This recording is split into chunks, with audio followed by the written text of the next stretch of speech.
Preparation ஜேர்னியே வந்து என்ன ரொம்ப ட்ரான்ஸ்ஃபார்ம் பண்ணுச்சு. அந்த மாதிரி அந்த ஜேர்னிலேயே வந்து நிறைய இமோஷ்னல் மென்டல் ஸ்டெபிலிட்டிலாம் நமக்கு டெவலப் ஆகும். ஜஸ்ட்டு ஒரு 2 ஆஸ்பெக்டில் சொல்கிறேன். ஒரு ஆஸ்பெக்ட் வந்து ஆசிட் சிலபஸ் எல்லாமே நம்ம அப்போ மட்டும் இல்லை, அதுக்கப்புறமும் நமக்கு செலெக்ஷனுக்கு அப்புறமும் யூஸ் ஆகும். ஒரு மேக்ஸில் ரேஷியோ பர்சன்டேஜ்னு எடுத்துக்கிட்டோன்னு வச்சுக்கோங்க, அது ஒரு ப்ராப்ளமாக தான் நம்ம பார்ப்போம். பர்சன்டேஜ் இதுக்கு எவ்வளோ பர்சன்டேஜ் அப்படின்னு.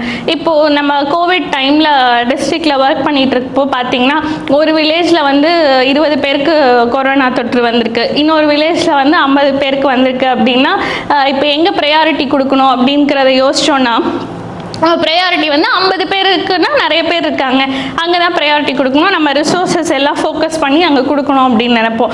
பட் இங்கே எவ்வளோ பாப்புலேஷன் பார்த்தோன்னா 1000 பேரில் 50 பேர் வந்ததுக்கும் 100 பேரில் 20 பேர் வந்ததுக்கும் வித்தியாசம் இருக்குது. இதில் பர்சன்டேஜ் பார்த்தோன்னா 20% வந்து அஃபெக்ட் ஆயிருக்காங்க. 1000ல் 50ங்கிறது இட் இஸ் 5%. ஸோ இப்போ எதுக்கு ப்ரையாரிட்டி கொடுக்கணும் அப்படின்னு பார்த்தீங்கன்னா 20% இருக்கிறதுக்கு தான் ப்ரையாரிட்டி. அதுதான் இந்த பர்சன்டேஜ் ப்ராப்ளம்ஸ் நம்ம எக்ஸாமில் பார்க்கறதுக்கும் ரியல் லைஃப்பில் அப்ளிகேஷனுக்கும் இருக்குது. அந்த மாதிரி time management, general comprehending skills, தமிழாகட்டும் இங்கிலீஷ் ஆகட்டும், அதை டக்குன்னு படித்து புரிஞ்சுக்கிற அந்த கேப்பபிலிட்டி, அதெல்லாம் நம்ம படிக்கிறப்போ வளர்க்குற எபிலிட்டி தான்.